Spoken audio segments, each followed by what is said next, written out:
Stand clear of the closing doors, please. Welcome to Subway Sports Talk. My name is Peter Kennedy, and I am your host. Thank you so much, as always, for tuning in to SST, Apple Podcast app, Spotify, and now on YouTube. We are 1.5 series into the Major League Baseball season. It's exciting. It's here. It's back. Ups and downs for the Yanks. Now, we're not going to speak too soon. There's still a half inning left while we're recording this.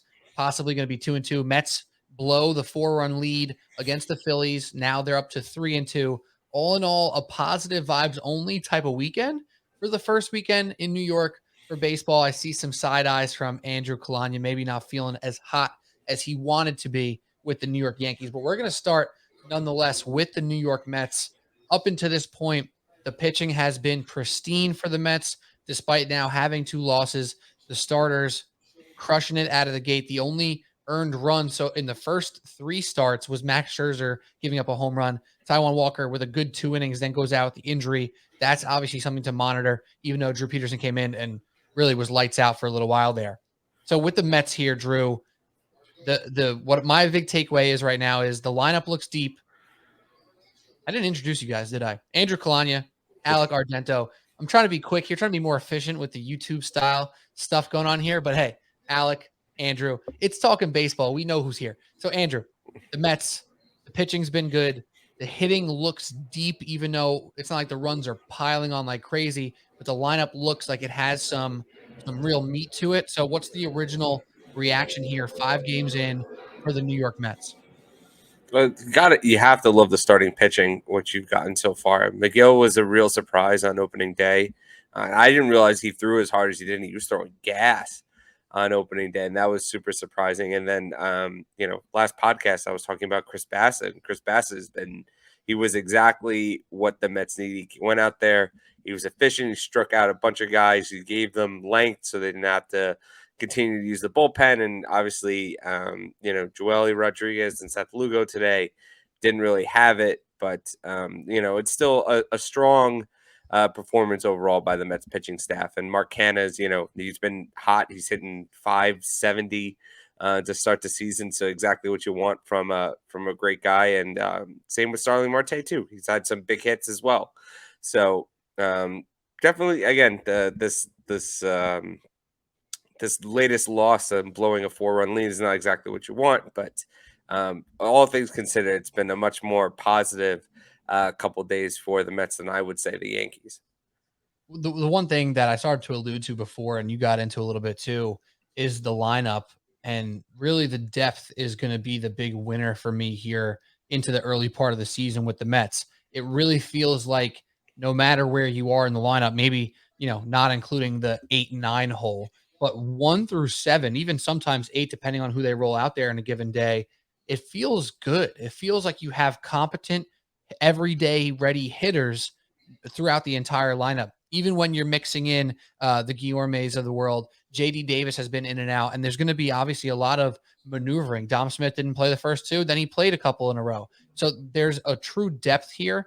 We talked a little bit about this in the preview. The one question mark may be, where's the power going to come from? But what I'm seeing here is competent hitters that no matter who's up there, you're feeling like we have a decent shot here. It's something you haven't felt specifically with the Mets, in the past. And now that we have it here, Kana as a guy, Kana, whatever it is, he's going to be in that 5 through 7 hole.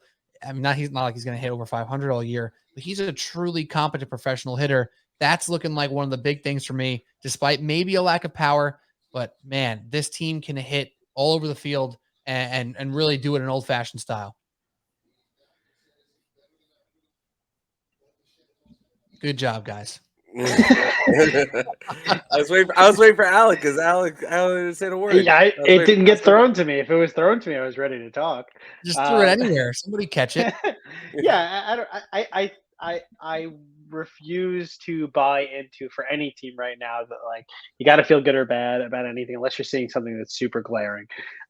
It's with the Mets right now, you saw a ton of good.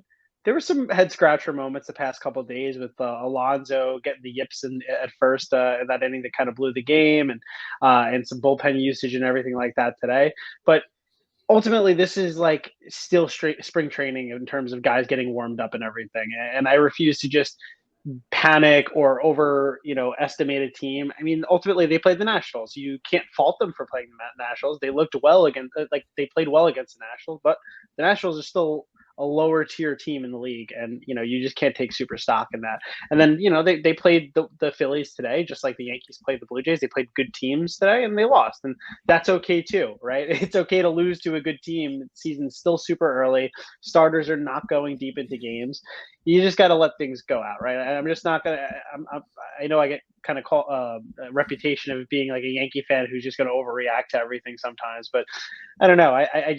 This is a weird situation right now with MLB where you don't really know what's going to go on for the next 3 weeks or so. And once it gets to May, that's really when people will kind of figure into what their roles are and what they're going to be doing for a little bit. So, but that being said, got to feel good about Lindor, Canna, McNeil's playing well. Alonso had that big grand slam.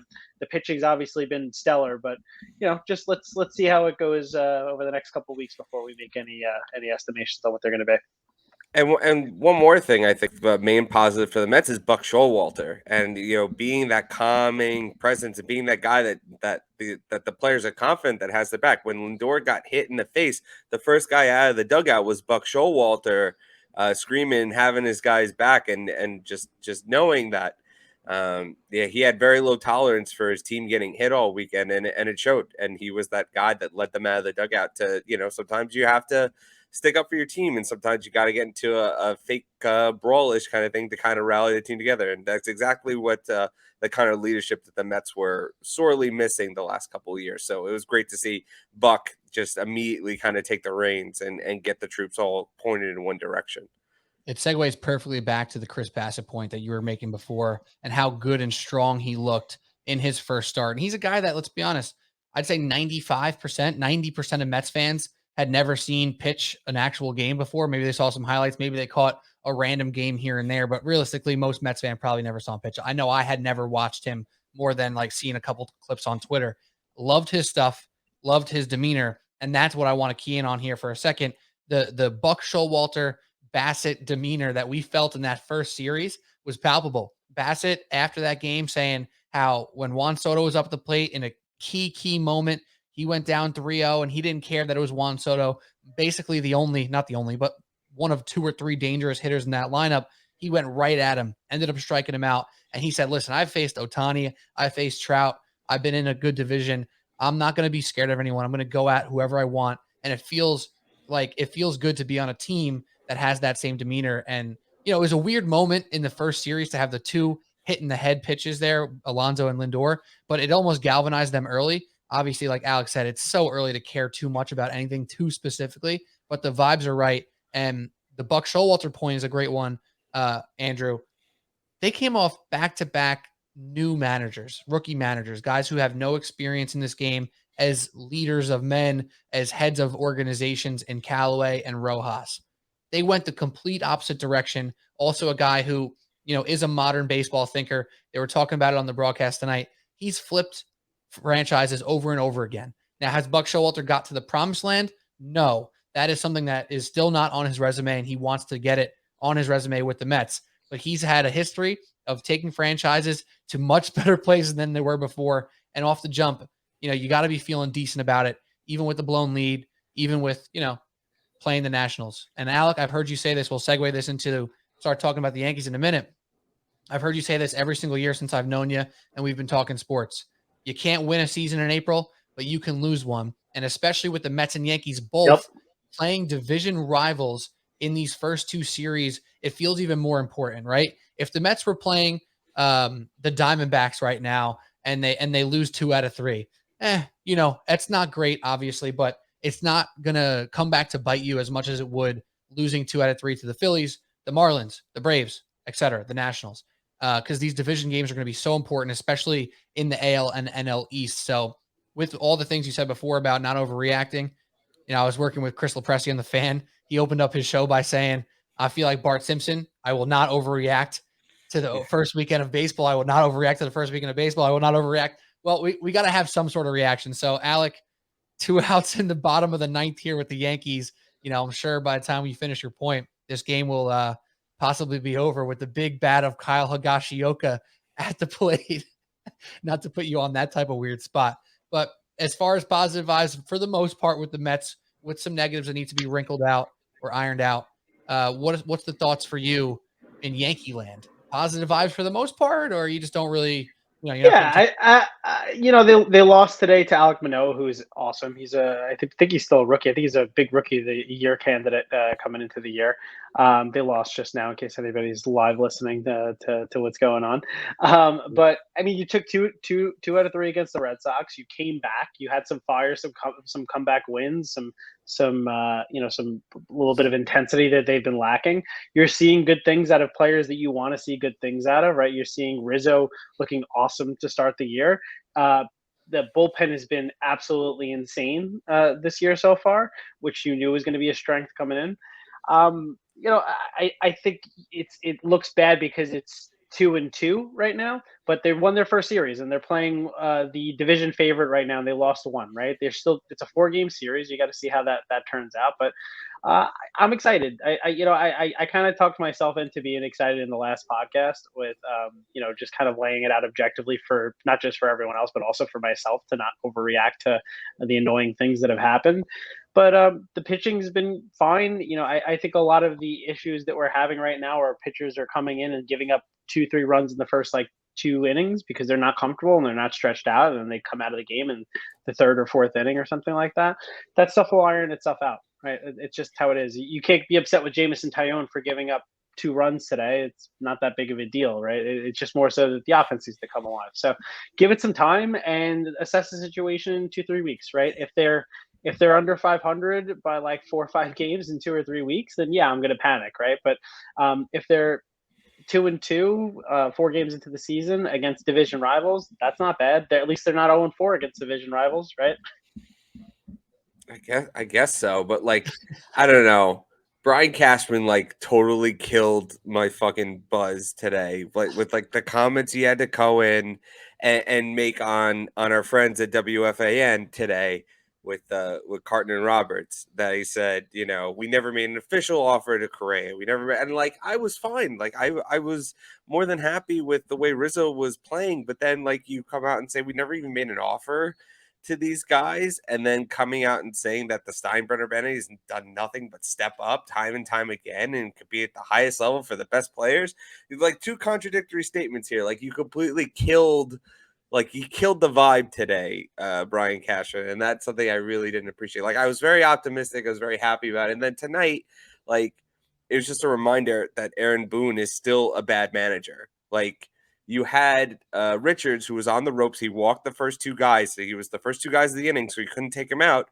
And you have Higashioka up, and you still have Donaldson on the bench. Instead of pinch hitting Donaldson for Higashioka, you've been pinch hitting the catcher for the last couple nights, you allowed Higashioka to, again, you want to say the 7 spring training home runs, whatever, he might run into one, fine, whatever. But he's not better than Donaldson. He's not better than the guy who, he was the main key offseason piece, and you don't let him bat in that situation with the game on the line.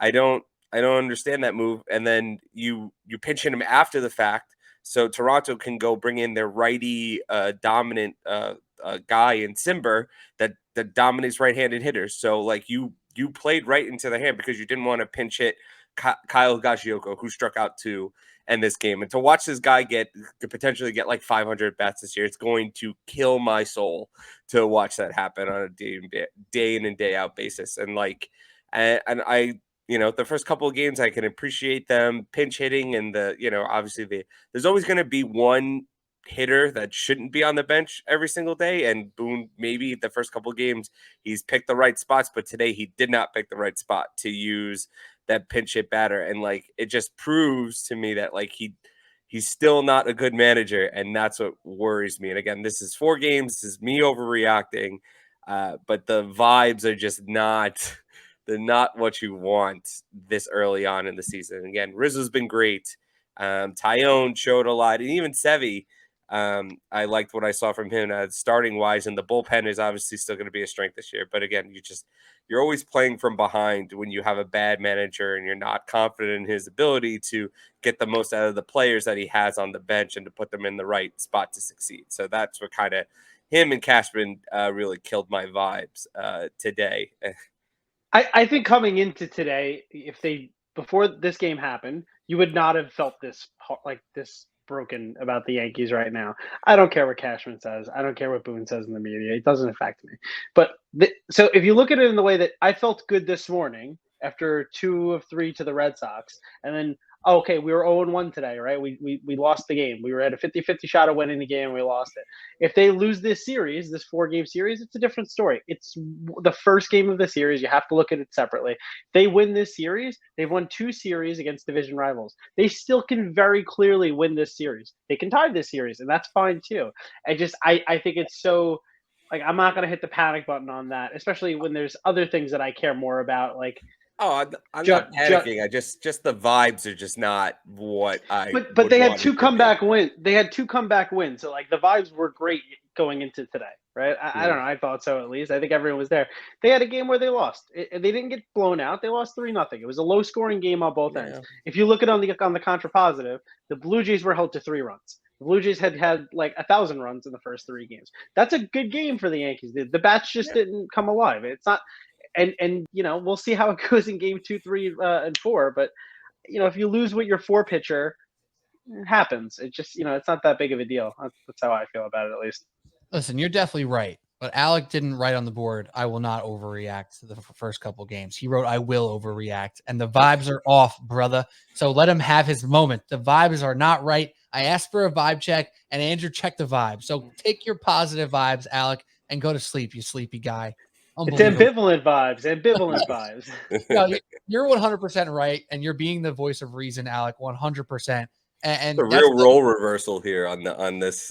Yeah, it really is. Get out of here. It's a blessing and a curse of doing a pod directly after a loss, right? Because this isn't live radio. Some people might turn this episode on Wednesday and be like, the hell is this Andrew guy talking about? Like, Hickey hit a home run last night, right? Like, you never know what happens in 24 hours. I mean, he probably won't, because he'll probably strike out every at bat because he freaking stinks, right, Andrew?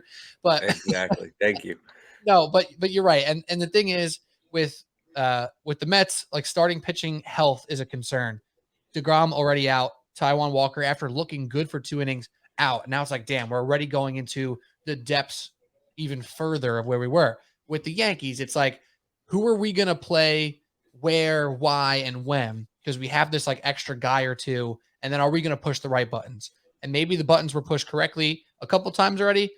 On Monday night, the buttons were not pushed correctly, and you feel negative about it because that's what you just saw and what you just witnessed. It's a cause for concern, but it's not a reason to panic, obviously, just yet. But that's a question for you guys before we say goodbye on this topic here. And we might move on and talk about some basketball, or I will, solo at least. The button pushing from the lineup perspective, the DJ LeMahieu movement, the Glaber at second. Now Marwin Gonzalez gets the start at shortstop, which I know some people were curious about. The shuffling of the outfielders, Hicks, Gallo being boom or bust, and that whole thing that was question marks, or maybe, marks of confidence for some going into the season. How do we feel after 4 games here with the maneuvering of this lineup that's probably going to be going on every single day for this entire season? I think if he does it evenly, nobody will be offended. Everyone will appreciate that day off that they have, and the ability to kind of be flexible. If he benched Glaber the first 3 games, that would be an issue, right? But if you're going with Glaber one day, you're going with Donaldson one day, you're going with DJ another, you're going with Hicks another time.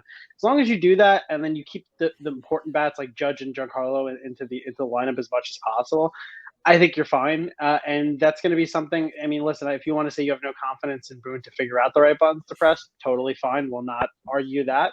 But you think that he'll get a little bit better with it as the season goes on, to know who to use and what situations a little bit more going forward. He's got the flexibility. We were just talking about how great of an opportunity this could be for him. Let's see how it goes. I just don't like the fact that, like, Donaldson, of all guys, was like on the bench. Again, it's the 4th game of the season. Like, there's no reason for like your third or fourth best hitter to be on the bench again, even versus a division rival, even though it's the fourth game, like, it just that kind of irks me a little too much to kind of just brush it off because I can just again foresee. I mean, you want to try to keep him healthy because even the last couple of years he hasn't, he's had hamstring problems and whatnot. Then I guess sure, fine, but again, you have to deploy them in the right spots, and tonight he didn't do it. Maybe the first two games he deployed them in the right spots and pinch hit for the right spots, but again, I'm not super confident in his ability to continue to do so. But again, we'll see how it goes, and again, eventually someone will get hurt, someone will, and the carousel will stop. But for now, it kind of is what it is. Alec, it looked like you're about to. I was going to, but I was trying to leave room for basketball talk for you.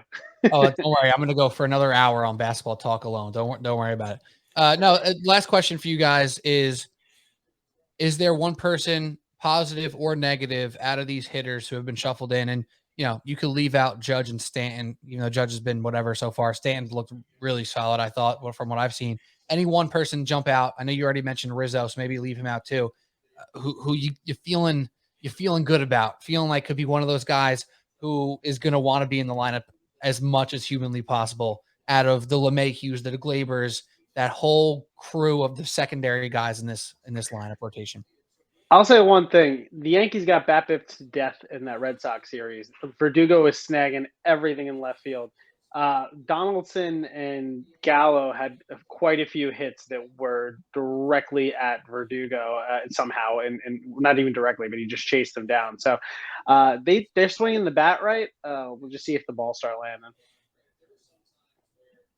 Andrew, I guess it would be Gallo hasn't struck out as much as I thought. I think he's only struck out like 3 times in 4 games, wow. and he got he only struck out only 5 games. Three dines in 4 games, which is pretty good actually. And he has 2 hits tonight, so they weren't bombs or anything like that, but he was definitely getting on base. So I think you can look at the positives for that as well. But again, I appreciate it. I appreciate the Gallo love because I'm a Gallo guy. I've been for a long time. I understand the numbers. I understand some people don't like the style, but I do enjoy the texts that I've gotten in various group chats already in the first 4 games. Like, oh, Gallo sucks. I can't even watch this guy. Oh, Hicks is terrible. Get him out of here. Like, people just throwing these dudes under the bus like they've done terribly wrong already. I'm like, all right, let's relax. If Gallo has 25 home runs by the All-Star break, you're going to shut your mouth. I realized, Pete, I know you're not a big Star Wars fan, but do you know what the rule of 2 is? All right. Drew knows what the rule of 2 is. You don't know what that is? There's 2 Siths at all the time. There's a master and an apprentice. For me, there's a rule of 2. I have to hate somebody, despise them amongst everyone else on the team, and there's always someone waiting in the wings. I lost Gary Sanchez. He's gone now. Now my hate goes to Joey Gallo, even though I was just praising him a little bit, despise the guy. And now Aaron Judge is waiting in the wings after that whole contract situation. So you got to allow fans to hate somebody on their team so they get that little cathartic rise out of their system and just move on from things. So allow people to hate on Gallo, because if they're not, they're just going to shift to somebody else. Right. You should shift it to Kyle Higashioka. That's who you need to, because we didn't trade anything for Kyle Higashioka. He's a stopgap catcher, and I'm not going to continue this conversation. Goodbye. I hate him so much. Hate somebody who actually is expected to produce and is not producing. Well, he was put in 2 spots to produce tonight, and he failed to produce. So again, I until the Yankees go out and actually get this catcher. I'll keep going, baby. I'll keep going until the Yankees actually go out and get this catcher. Kyle Higashioka will be the ire of my eyes until further notice. He's your Gallo. He's your former Sanchez. You have to let him have it. He can have it. I'm not going to tell him he can't. I'm just saying there's so many better options to choose from. It's like the lowest of low-hanging fruit is to go for the guy who's expected to hit 185 and hits 185 at the end of the season. Go for the guy who's getting paid 20-something million or something like that and is hit 185. Yeah, exactly. Good stuff. All right, this is a great check-in after just a handful of games for both of our New York teams. Andrew Calagna, Alec Argento. Thank you so much. We're going to try to do these check-ins, as much as possible. Then, a little bit less frequently, we'll do like the long form, hour-long episodes where we deep dive stuff. But these are fun. These are really awesome to get out there. Make sure, you can watch them on YouTube, subscribe, hit the notifications button on your podcast apps as well. They'll probably be mixed in with other topics, basketball. I'm going to talk about some playing games in a few minutes. Playoffs around the block, NFL draft around the block. Amazing. Any last words before we say goodbye? Baseball's back, baby. Let's go. Yeah.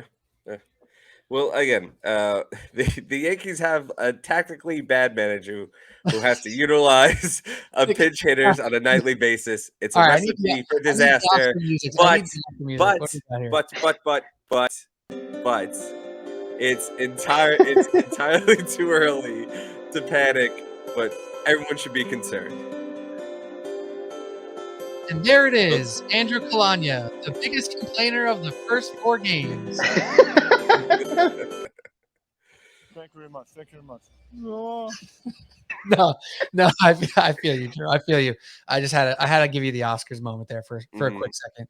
All right, y'all. Thanks for listening. Subway Sports Talk, subscribe, rate, review, the whole 9. Andrew Calagna, Alec Argento, at Alec Argento ESPN on your social medias, at @Swirls Barkley on your social medias for Andrew Calagna. Cheers.